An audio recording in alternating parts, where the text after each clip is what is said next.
Jesus, draw me ever nearer as I labor through the storm.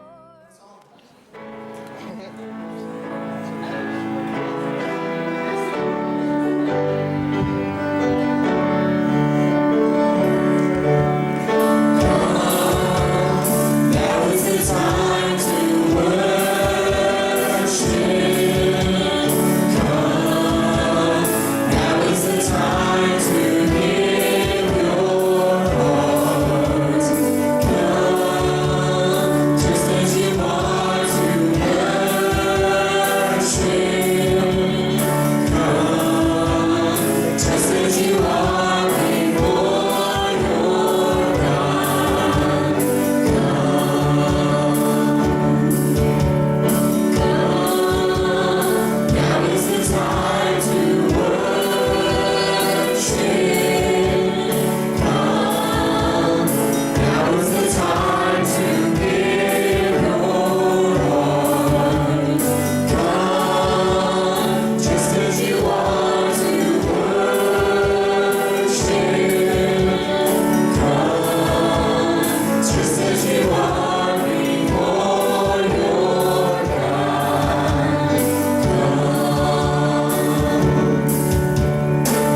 seated.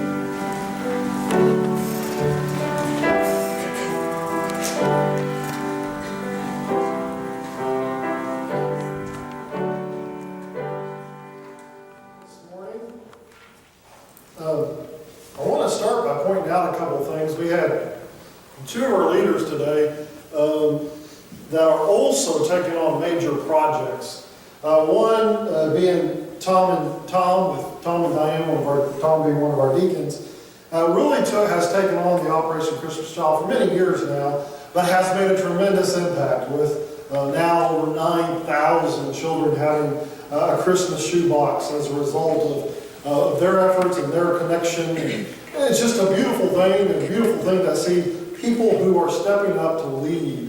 And then we have Shane, who has very much a passion for some of the cosmetic things, being carpet being one of them. And again, feeling the passion in that respect has been called to lead. And what I want us to understand is each and every one of us has been called to lead in some capacity or another. We all are called to some form of leadership.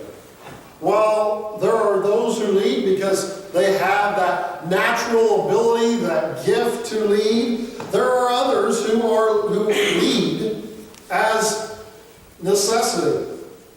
We are asked to lead our families. We are asked to lead in the good times and in the dark times and in the times of need. Today we're going to take a look at Joseph as we wrap up the book of Genesis. Starting this Wednesday night, we will be doing the book of Luke and kicking that off. So the next few Sundays we'll be focusing on the Christmas message that we find in the book of Luke. As we take a look at the final sermon today out of Genesis, we're going to focus a little bit on Joseph. And Joseph led a very challenging life. And he had a lot of serious situations that caused a lot of frustration, it caused some depression, some unfairness. But Joseph was a leader in his family. Now, why is Joseph a leader? Well, he was first sold into slavery and jealously led to Joseph's brothers beating Joseph and selling them to the Ishmaelites. Joseph found himself in this amazing wealthy official's home. And this place was a true mansion. I want you to think, when you think of Potiphar's house, this was a beautiful, huge building, huge facility. And it was laced with gold and silver and all kinds of things, and the latest and greatest. It was a beautiful thing to witness. But Joseph was in a difficult place with Potiphar, and he had little hope of a future. So let's take a look at what we find out with Joseph. The Lord was with Joseph, and he became a successful manservant in the household of the Egyptian master. When his master saw that the Lord was with him and that the Lord made everything he did successful, Joseph found favor in the master's sight and became his personal attendant. Potiphar also put him in charge of his household and placed all that he owned in his authority.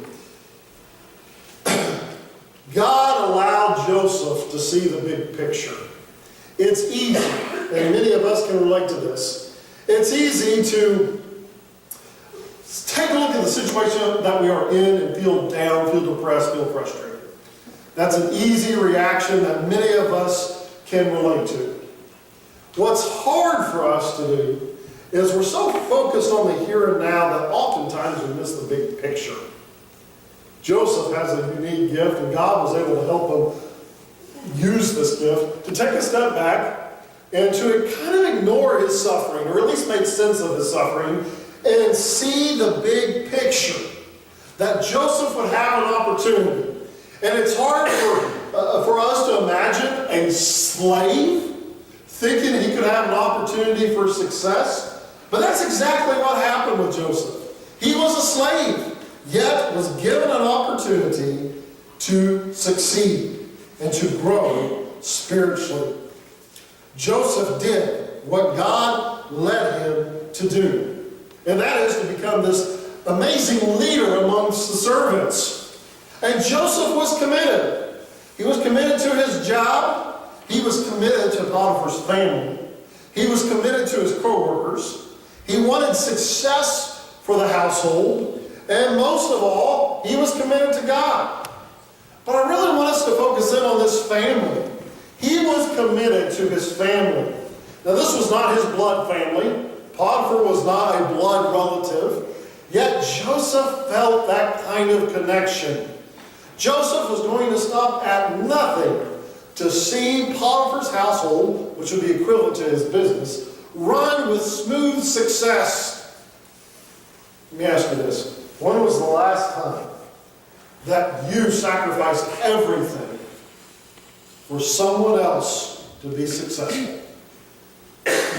When were you willing to sacrifice, to work hard, to give it all you have so that someone else got the glory?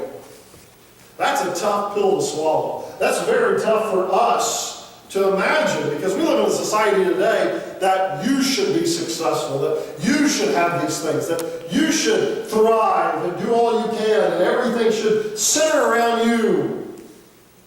But Joseph saw that this was his family, and he knew the importance of it.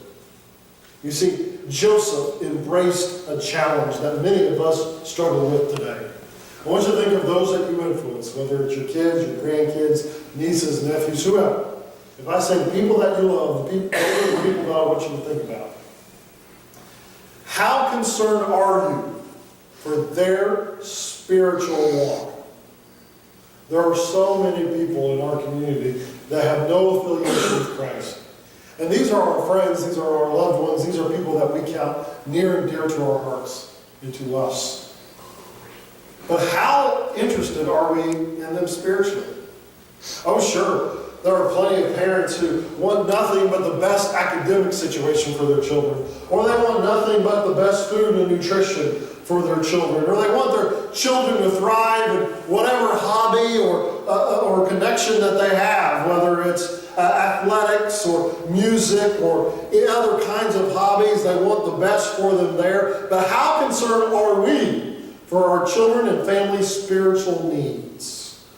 We oftentimes are guilty of treating church, treating God as a leisurely activity. And that's never what God was intended to be. Joseph put God first, and God was able to do amazing things. Now, we are called to lead. You may not believe that, but I'm telling you. God is calling you to lead a life that will follow His vision for you. And you may think, I don't have leadership of capabilities. And I'm telling you, you do. And God is calling you. Fathers, God is calling you to step up and take responsibility for the spiritual welfare of your children. Mothers, when the husband's not fulfilling that, God is calling you to hold up your end of the bargain and step up and take on those responsibilities. Grandparents or anybody else of influence, I don't want to specifically focus on parents. When the parents are not stepping up and you truly love this child or grandchild or someone that you influence, don't wait for someone else to do it. Pray. Ask God to lead you, but then step up to the plate. Have an impact. Make a difference. And it's not going to be easy. For any of us who have lived any time as a Christian, we know that life is hard. We know that life causes a lot of pain, a lot of frustration. And it's because of that pain and frustration that sometimes the hurting that we have in life means we're doing something right. I know that doesn't necessarily make sense. But sometimes we hurt because we are following God's plan. And Satan's doing all he can to distract us, to hurt us. There's a story of David, who was a 2-year-old leukemia patient in the mid-80s. And his mother, Deborah, took him to the hospital in Boston to see Dr. Truman, who was well known for specializing in treating children with cancer. Now, when she came there, Dr. Truman did not give her good news. He said the boy would only have about a 50-50 chance Amongst the countless clinic visits and blood tests and intravenous drugs and fear and pain, this was a huge ordeal not only for the child but for the mother as well. To sit there helplessly as her child went through treatment after treatment, as their child was in this immense amount of pain, as they would be continuing to stick with needles or whatever treatment that was being done. Now, in the middle of the hurt, the mother told her son David and said, I know it hurts, but Dr. Truman has ordered these treatments for you because he loves you and he wants you to get better. Well, he had to have a spinal tap at age 3. If you know anything about that very painful procedure, it took several nurses to hold David down as they were giving him that shot. And during the procedure, he was in so much pain. And then he cried, and he was just a mess, just completely miserable. But when it was near the end, he looked up at the doctor, and he said, I want to thank you, Dr. Truman, for my hurting. You see, he understood that in order to get better, he had to hurt. In order for us to pursue God's vision for our life, there's going to be a lot of pain. There's going to be a lot of hurt. And sometimes we have to go through that hurt. Joseph would have to go through that hurt to see the big picture. And there's times in our life, just fair warning, that you are going to hurt so that you can get to the end goal, so that you can see the big picture. Now, Joseph would suffer. And he would suffer some of the most heinous things. Not only being beaten and being sold into slavery and finding himself in a slave owner's home, but then he made the most of it. Became very close friends with his master. But then something happens. Potiphar's wife wants to sleep with Joseph. And she tries to tempt him. Now Joseph is a strong individual. He knows this is not the right thing to do.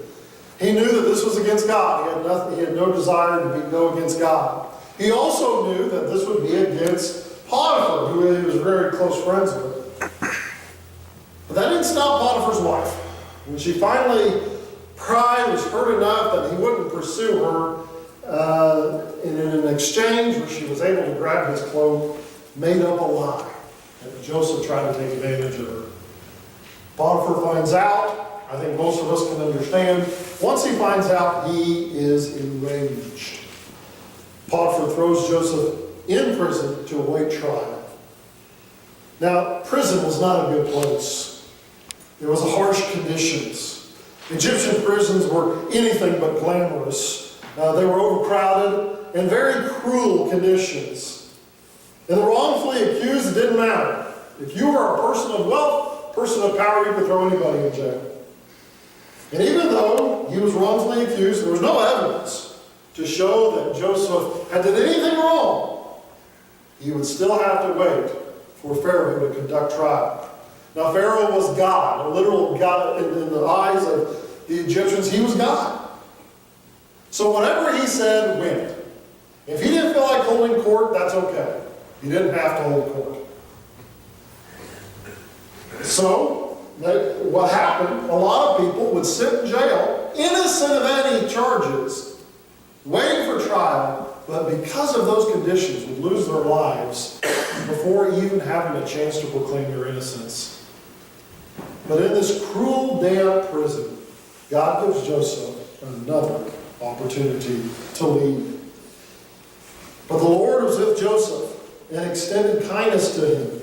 He granted him favor in the eyes of the prison warden. And the warden put all the prisoners who were in prison under Joseph's authority, and he was responsible for everything that was done there.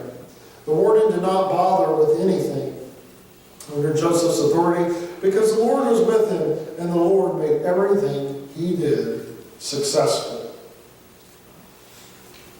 Like Potiphar, the warden was impressed by Joseph. Joseph was a hard worker. He was a very sharp individual. He was a kind of person that any warden would love to have. Joseph could have just been mad at God for being in jail over something he didn't commit. But he chose to have an impact. No excuses, just to have an influence. And it's because of that that God blesses Joseph. God gives Joseph an opportunity to make the most of this horrendous situation. And Joseph takes that opportunity and runs with it. So what do we have to learn? How does this compare to what we know and what we can take from this? Well, sometimes you're going to be called to lead in dark times. The scariest time of your life, God is going to call you to be present and to lead. And I don't know what that crisis is. You know, and many of us, all of us have been through crisis. All of us have been through the dark moments in our life. But it is in those dark moments that God prepares us for the next step. Right in the middle of a dark crisis could be a death, an illness, a divorce, drugs, financial distress. It could be times of uncertainty, times of anger, times of disappointment, times of depression, and times of sadness. And it is in the middle of those times that we are called to lead. We're called to be that friend who supports and encourages our loved one. We are called to be the parent to comfort our child. We are called to be the child of a parent who needs help.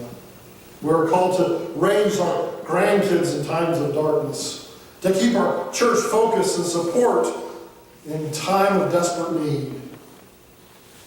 I want you to know that your faith is your own. Many of us have been through the dark times. No one can tell you how to feel, but many of you will know what to do. God will call you to lead, whether it's to lead your friend, whether it's to be a leader in your family, whether it's to be a leader in your church. God has called you to lead when times are harsh, when times are difficult. And Satan will do all he can to throw you off, to cause you frustration, and to cause you grief. Joseph becomes a leader in the time of need. Not only did Joseph lead in the family capacity with Potiphar, because he knew he had an opportunity to lead people to God. Not only did he lead in the darkness of the prison, being wrongfully accused, but Joseph would lead in time of need.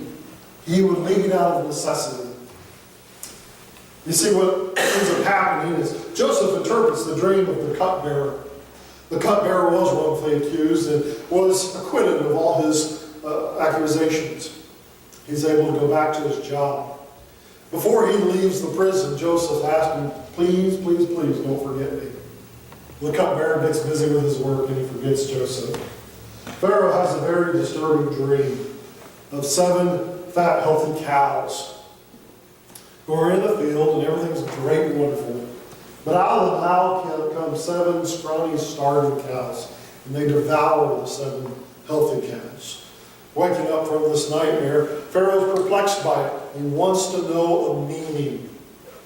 So he goes through all these people trying to figure out what that meaning is. No one has any answers. And God leads the cupbearer to think of Joseph. And Joseph is given another opportunity. Now they grab Joseph and they throw him before Pharaoh. Joseph didn't even have time to understand or to grasp the concept of what was going on, yet he stood in front of Pharaoh's throne. And he had to interpret this dream. Joseph is very quick to give God the glory. But this is what happens. He interprets Pharaoh's dream. Egypt would have 7 years of healthy harvest and 7 years of devastation, of famine. And in order to take care of this, Pharaoh's lost. How do we fix this? How can I take care of my country? Of which Joseph has a tremendous idea. Take 7 years of the good crops, of the bountiful harvest, store it up, and in the 7 years of famine, distribute the food when needed. This was a tremendous proposal. This is what Pharaoh's thought is on the proposal. The proposal pleased Pharaoh and all his servants. Then Pharaoh said to his servants, "Can we find anyone like this, a man who has God's Spirit in him?" So Pharaoh said to Joseph, "Since God has made all this known to you, there is no one as intelligent and wise as you are. You'll be over my house, and all my people will obey your commands. Only with regard to the throne will I be greater than you." Pharaoh also said to Joseph, "See, I am placing you over the land of Egypt." Now Joseph finds himself in prison. When he's in prison, it's easy to ask the question, why?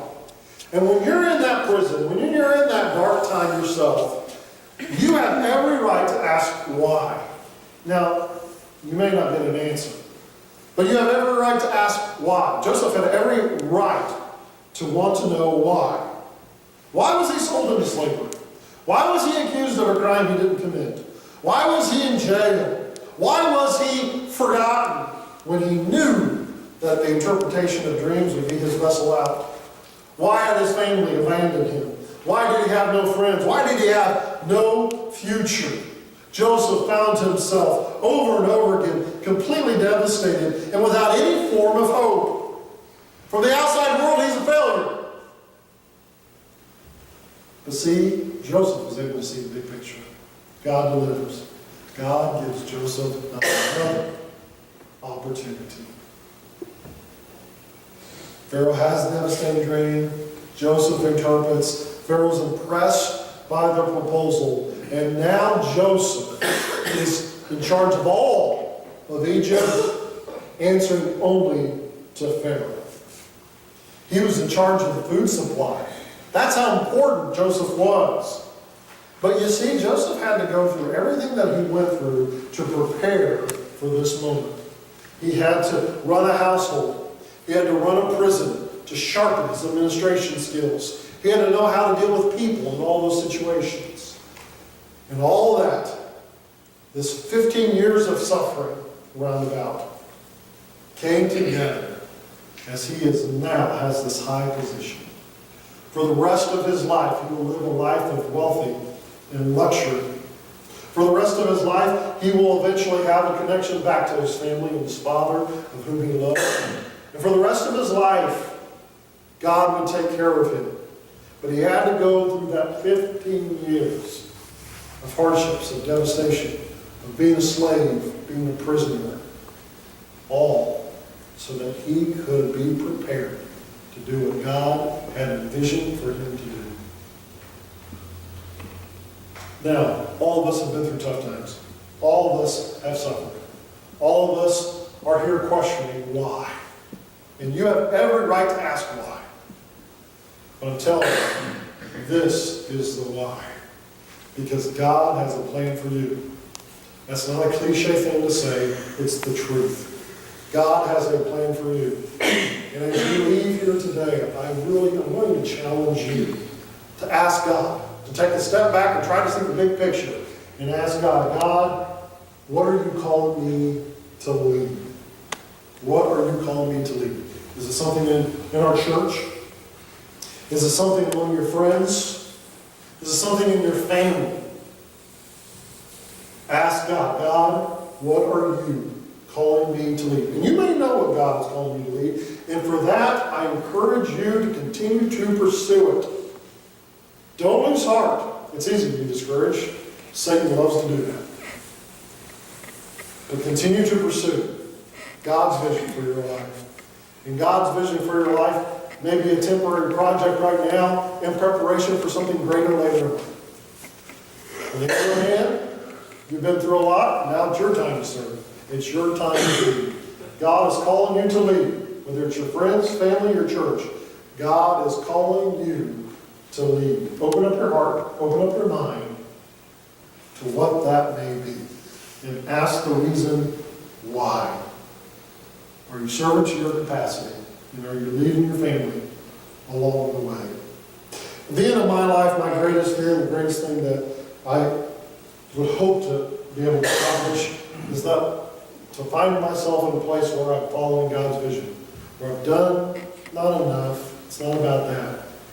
But knowing that I have found God's vision for my life and I pursue it. I hope that that's your plan for your life as well. I challenge you to do that. And I challenge you to ask God, God, what are you calling me to lead and pursue it? As musicians come forward.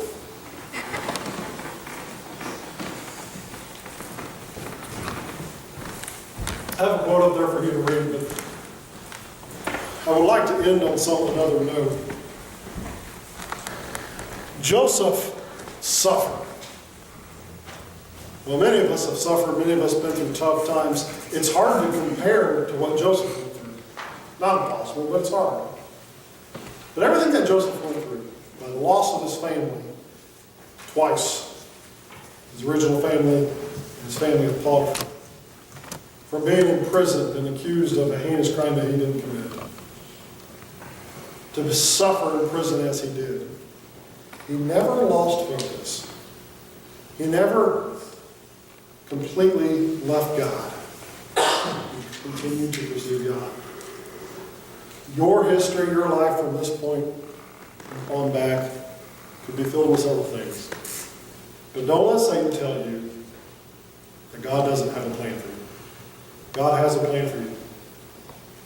So what? So what of the sins that you committed in the past? So what of the choices you committed? What does that matter now?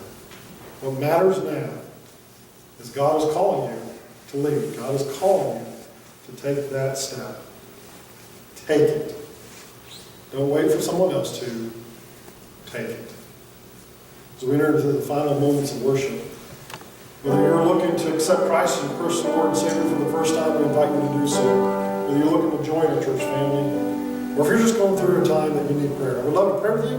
I'd love to offer you up front to pray and seek God. Stay where you are and pray.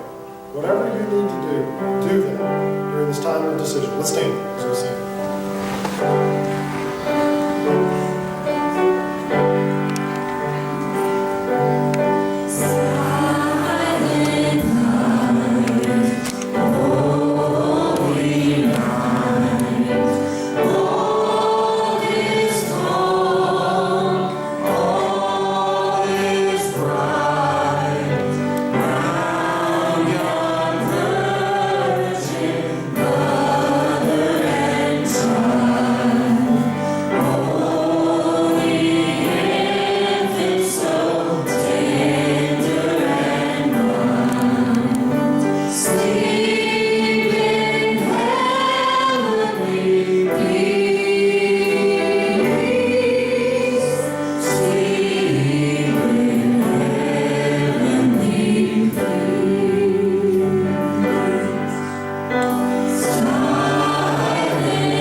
Jesus, draw me